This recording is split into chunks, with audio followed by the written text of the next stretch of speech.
satisfaction and outcomes, right?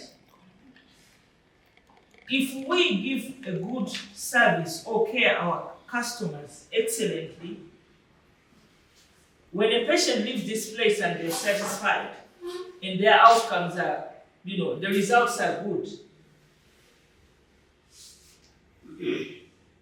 it is an important thing that we can do here. And number three, it enhances the hospital's reputation, where someone knows, if I come to Belvedere Medical Centre, I'm definitely going to get a good service. We have a reputation for looking after, giving the best service in the country, I should say.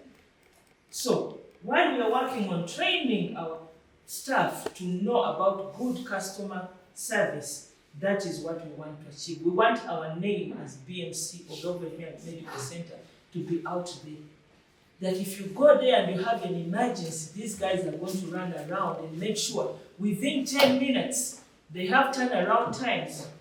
You have been attended. They will not put you at the back of the queue. They have processes that they follow to ensure that you are not waiting in the queue if you have emergencies. Read number 4 as we go down. Okay. Encourages return visits and referrals. Yes. What do we mean by that? If we provide a good service, it encourages return visitors or repeat patients or repeat visits and referrals. It's self-explanatory, right? If we give a good service here, someone will be like, oh yeah, do you know, I'm looking for a hospital where I can get a scan. Please go to Belvedere Medical Centre.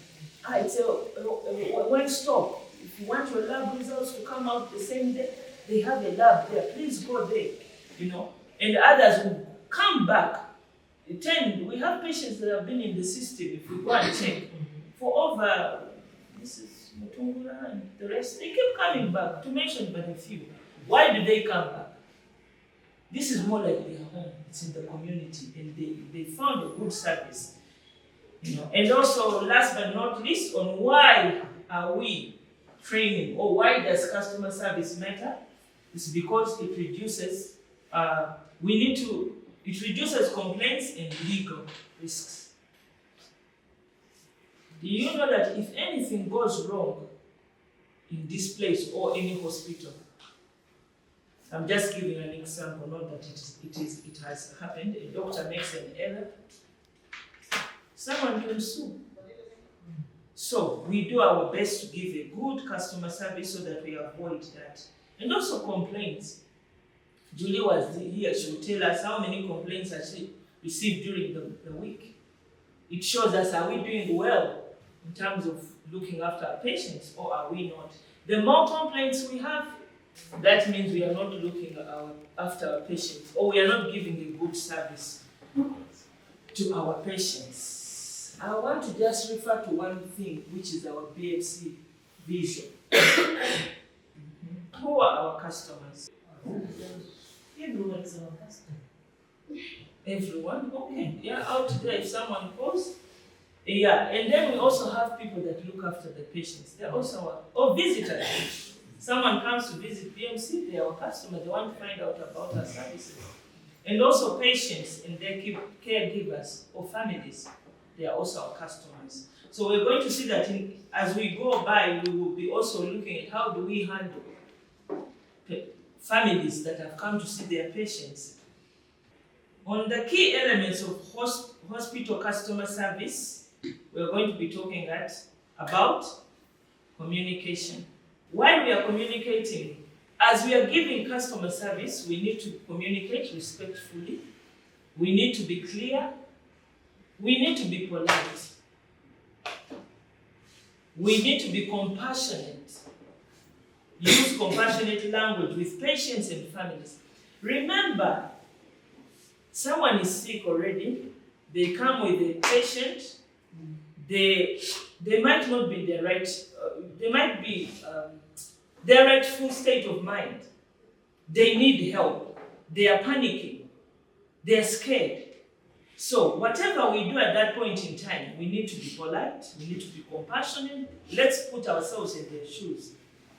We need to use polite language, because if we don't, they're already going through a lot at this point in time. Not only the patient who is in pain or whatever, but also their families who are thinking, is my person going to be okay?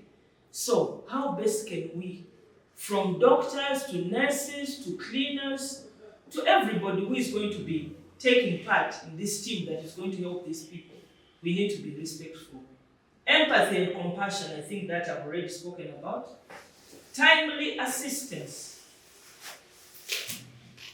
However much we talk nicely to patients and we tell them sit there for 5 hours while they have an emergency, we are not doing anything. These things have to be working hand in glove with each other. While you're talking to them nicely, you're compassionate, you have to also bear in mind about the turnaround times. We call them turnaround times here in BMC. How fast can you help a patient who has come in with an RTA? Or someone who is failing to breathe, how fast? Responding quickly to patients' needs, questions, and concerns. We are talking about emergencies, and we all know we have emergency process flows that we should always go and refresh back and see. When a situation like this comes up, how do we handle? How fast? We have process flows, I've written in PF.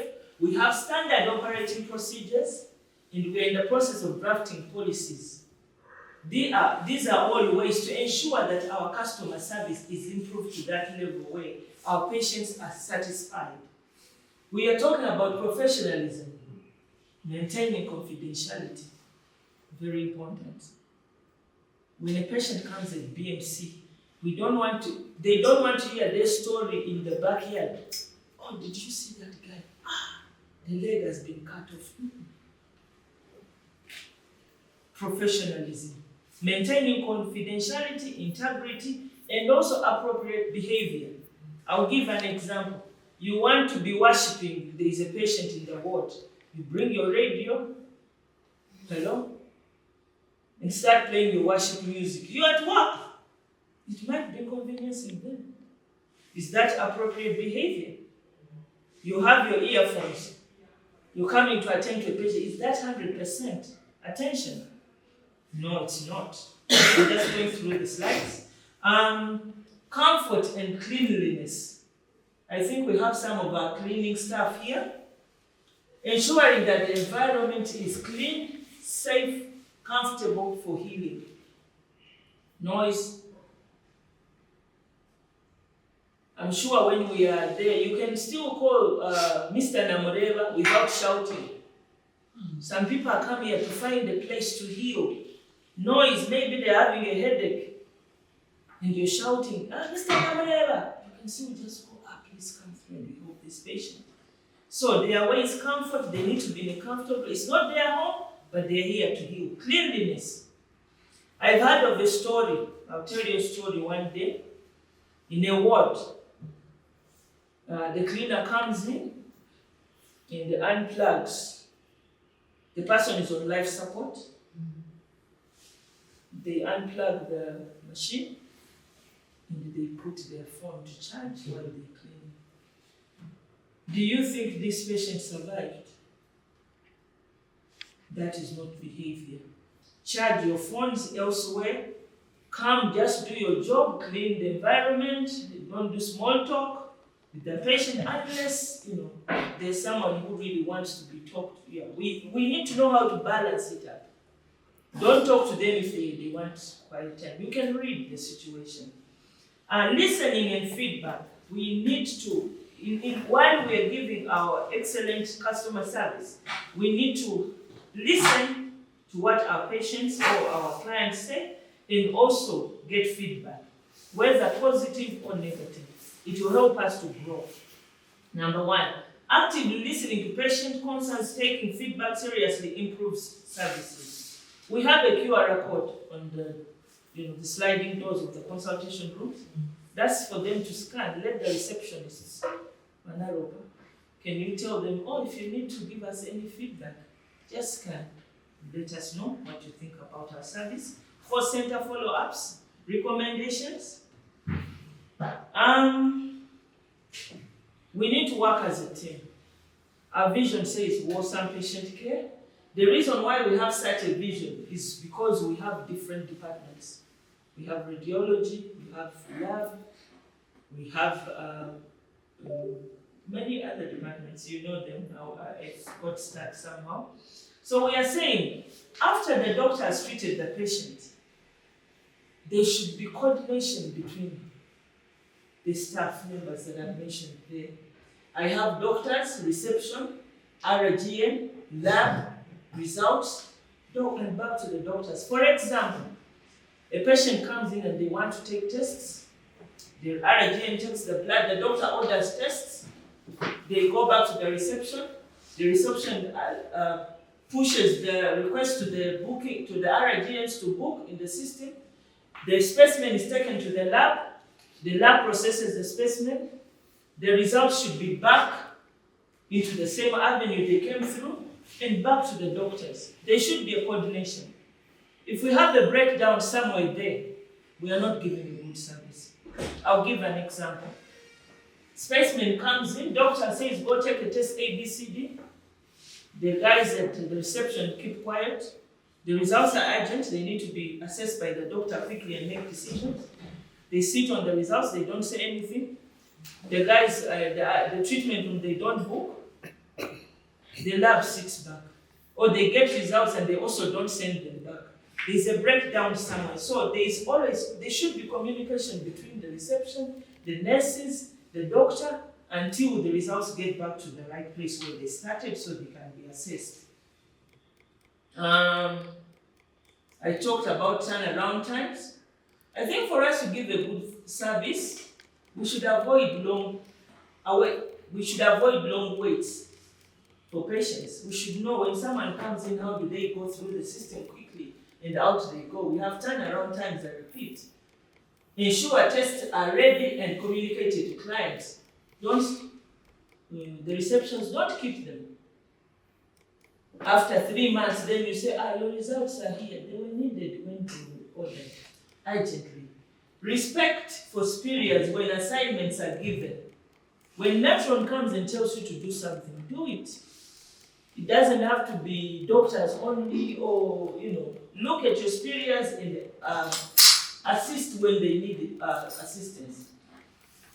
Then we also agreed while we were doing some improvements in our policies that RGNs are to write patient assessment notes and share with doctors. If a patient comes in, maybe it will get to them through the online links. When a patient comes in, the RGN should not be in the treatment room. I think Metron will emphasize on that. They should not be in the treatment room. They are allowed to go and assess the patient and see. There is what we call triaging. They should come and do the triaging and see who comes in first, who should wait a bit, who is an emergency. And after doing that, they can basically just then go back to the treatment room if they're there. But they should be involved, moving around, not sitting in one place. We have come to that, we have resolved that. That's one of the things that you should start doing as of recent. RGNs to write patient assessment notes and also share with doctors while they are working together as a team. And RGNs also to interact with patients also before and also as they enter the treatment room and assist in triaging. I think I've already said that. In terms of behavior, we frontliners, I have a question to pose to you. And on the HR side, this is borrowed. I can beg to differ or to support it.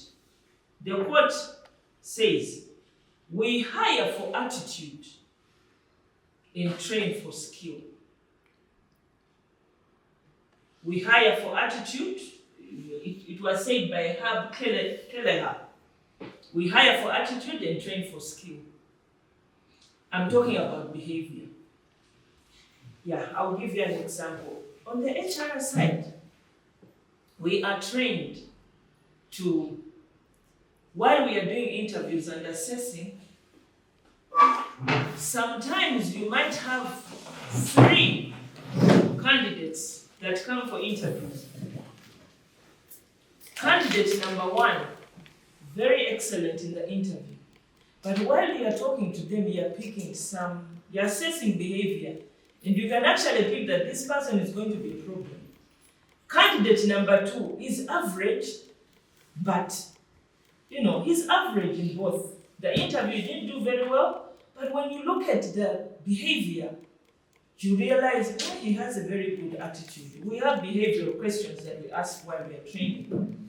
So, and candidate number 3 is average in all behavior. Do you know that we might not take candidate number 1, who is excellent in the interview, actually a 98, 100 in the interview in terms of articulation of the questions asked. And we will take candidate number 2. Why? This is why it's saying we hire for attitude and train for skill.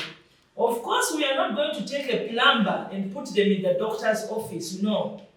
Do you understand what I mean? Someone should have the skill, but even if they are not the very, very best, it's easier to train someone. And they will learn and even do better than the person who did well in the interviews. Because learned abilities, skills are learned abilities to perform, and the mind and attitudes and mindset or approach towards work and people and situations. You might find that the person or a receptionist, I'll give an example, who is the best receptionist at Belvedere Medical Centre, most likely doesn't know how to talk to people very well. But someone who wasn't the best is actually someone that you can train because they have a good mindset, they are eager to learn, they have interpersonal skills, they talk to people very well, and when you teach them something, they'll come. So these trainings are important. Let's not have a negative attitude towards them, because a poor attitude can damage a patient experience. Have you had a difficult client come to you and you want to answer back? And you're thinking, no, I'm the right one. No, she's wrong. That is not the time to prove yourself. Key signs of a positive attitude. Smiling and being polite. Listening patiently. Do not interrupt. Hey, I heard you. Showing empathy and kindness. And you're like, this person comes limping. Garaba, sit down. We are going to attend to you anyway. Come in polite. Being willing to help. You need to be calm under pressure. And encouraging others. Now, here I'm just going to go through this quickly. Practice empathetic listening. Establish boundaries. Communicate with transparency. Clear, be honest in communication. Being honest in communication is vital. When issues arise, explain the situation transparently, including what went wrong and the steps being taken to address it. This builds trust and shows patients that their concerns are taken carelessly. Again, I said something, avoid dismissive language. Someone is coming like, no, you didn't tell them. No, calm down. Calm down. That's not my job. It was for the nurse aide. They are not even supposed to know who is the doctor. Of course, yes. I take my words back. They need to know who is the doctor. But all I need to bring out is that they need to know that we are a team. Implement this de-escalation techniques in high-stress situations. Acknowledging a patient's emotions, offering sincere apologies can help de-escalate conflicts. Providing reasonable solutions and involving patients in the resolution process fosters a sense of collaboration. When you see there is high stress, someone is not happy. I'm so sorry, apologies. How do you think? Maybe after they have calmed down. But sometimes when they are up there high and not happy, you might not be able to say anything. Wait for them to calm down. Ask them, what do you think is? How can we solve such an issue? You will be very, very surprised that they'll give you very practical issues that can help us. I'll just give an example here. Situation, negative attitude, positive attitude. A patient may ask many questions. No need, sir. I'm wasting my time. A positive one will say, no, let me explain so she feels reassured. We are looking at positive and negative attitude. Colleague requests for help. Betsy, can you assist me? That's not my job. That's a negative attitude. You can report me to HR. Positive attitude. Okay, let me assist you so the work gets done. We just have to finish. We are a team. Long working hours. I'm tired in front of a patient. I'm tired. If you are tired and you're coming to a patient who is already wanting help from you, what are you trying to communicate? I'm tired. That you talk in your heart, please. But patients still need me. Let me do my part. I'll rest later. I'll ask for leave and go and rest. I think that is what I had to share. There is a lot that we can learn from in the hospital setting. But one thing that we have to have at the back of our mind, these people are coming to trust us with their health. These people are coming, our patients are coming to get help. Our patients are trusting us, they are putting our confidence. So the time for us to prove ourselves is to give them a good customer service, to listen to them, to hear their feedback, and many other things as I've highlighted. So thank you very much. We have a workbook that I'll be sharing later on after we've merged it together with the next presenter. So I'm going to focus on strategies for us to improve this customer service experience. And us as BMC, we have one unique strength that we already have that we should be leveraging on, which is the technology that we have. When I say the technology, I'm trying to refer to the, if you look at, we are the only hospital at the moment in Zimbabwe which has managed to build its own system from scratch up to the point it is now. And when it comes to customer service improvement, there's things to do with booking facilities. Do you know that our members or our patients at the moment, they can actually book in the comfort of their homes and say, okay, I would want to come and see Dr. Zambesi at so and so time for so and so conditions, which then improves their overall, expectations as far as the service is concerned. When you talk of lab, now we have managed to integrate the system to an extent that the patient can actually view their results at home in real time. The moment the results are out, they can actually manage to see the results. So that's very, very impactful.